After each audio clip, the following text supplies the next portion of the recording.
Folks, I'm delighted to have been, well, to be here tonight. On two counts. The first count is that it's turned 6 o'clock and the Armageddon and the rapport thing never turned. Oh, yeah. I am technically still here in one piece. And the second reason for being absolutely made up to be asked to come tonight in the group's 30th anniversary year is quite simply that. Happy birthday, Boys Over Drama Group.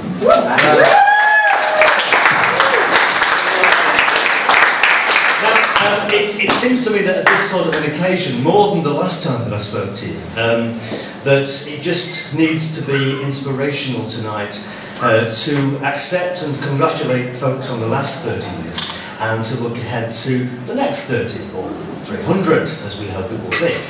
And so I thought back to the last time. I got an email from Mick as I was driving down to Gatwick to Mombasa. And actually couldn't reply there and then to it, but I got a 10-hour flight to think about what I was going to say.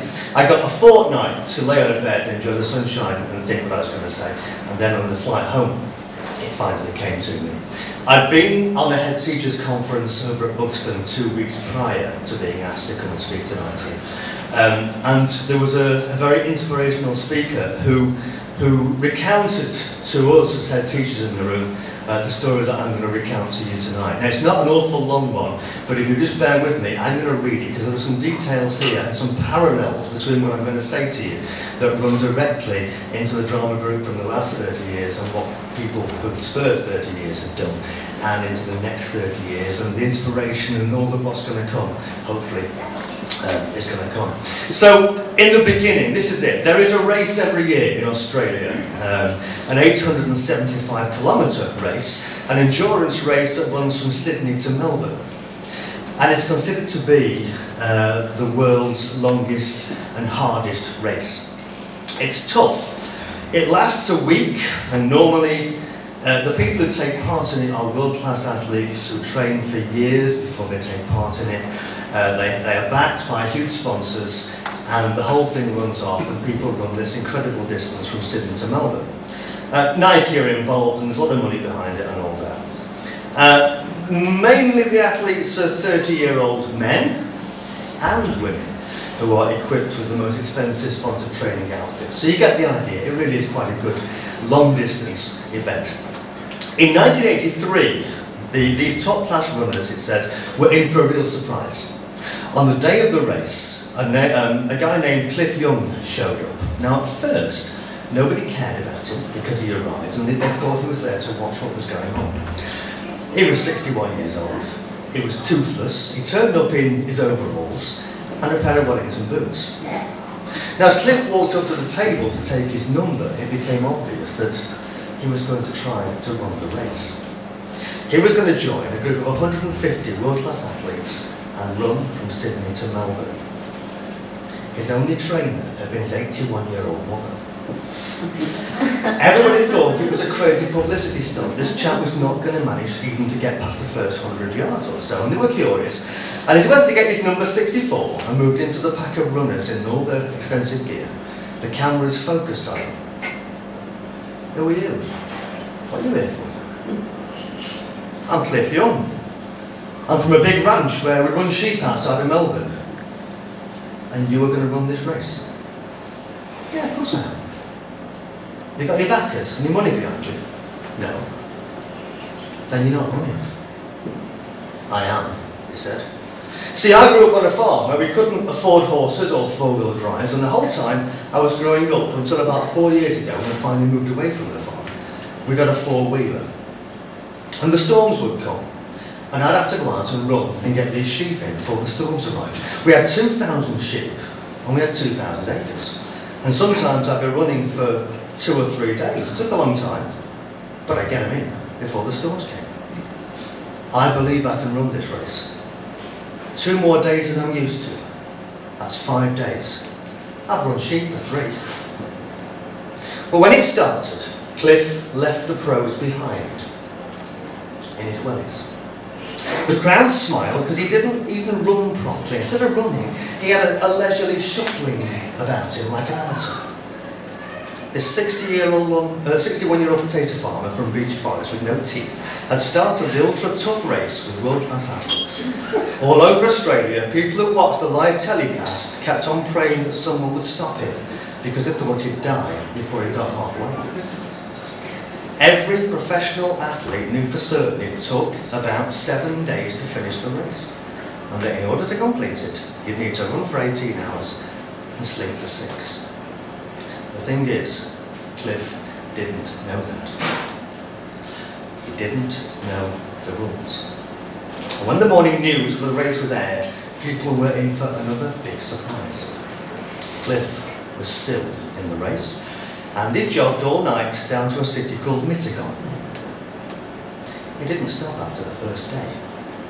Although he was still far behind the world-class athletes, he kept on running. He even had time to watch and wave to the spectators. And when he got to a town called Albury, he was asked about his tactics for the rest of the race. He said he would run to the finish without stopping. And you know he did. He kept on running.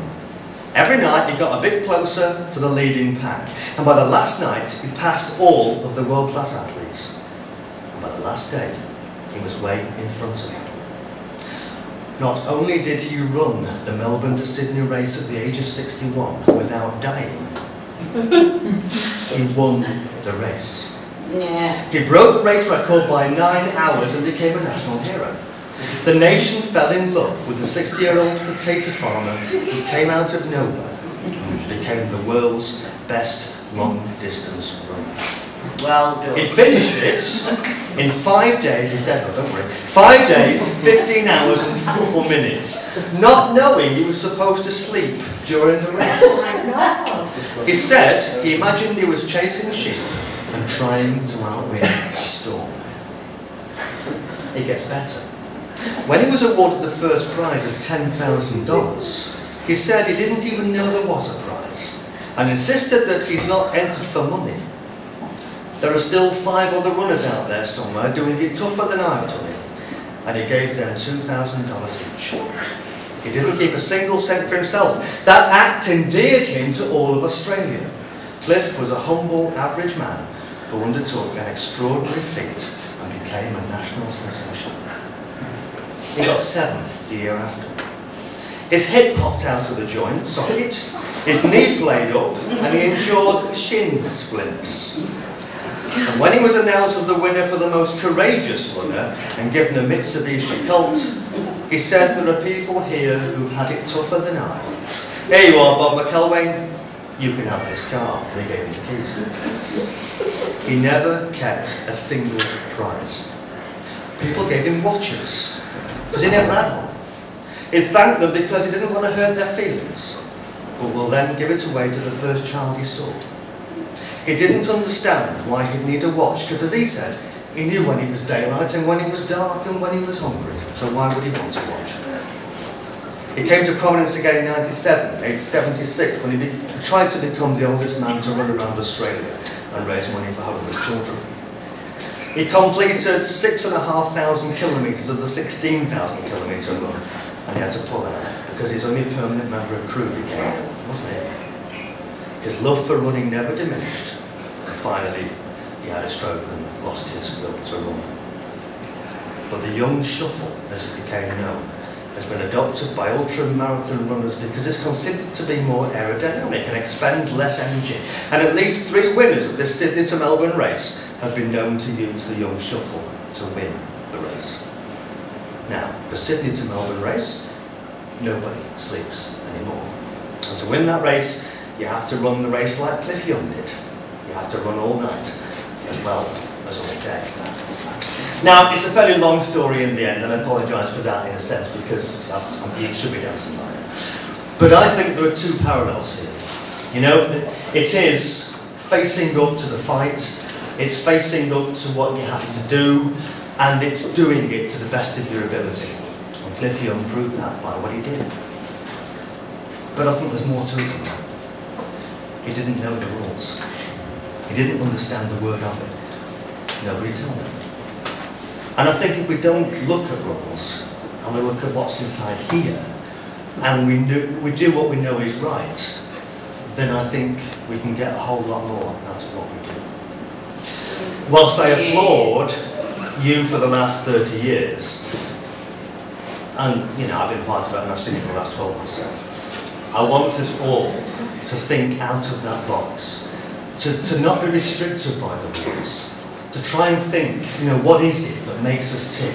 What is it that we can change, small tweaks, to actually make what we do even better?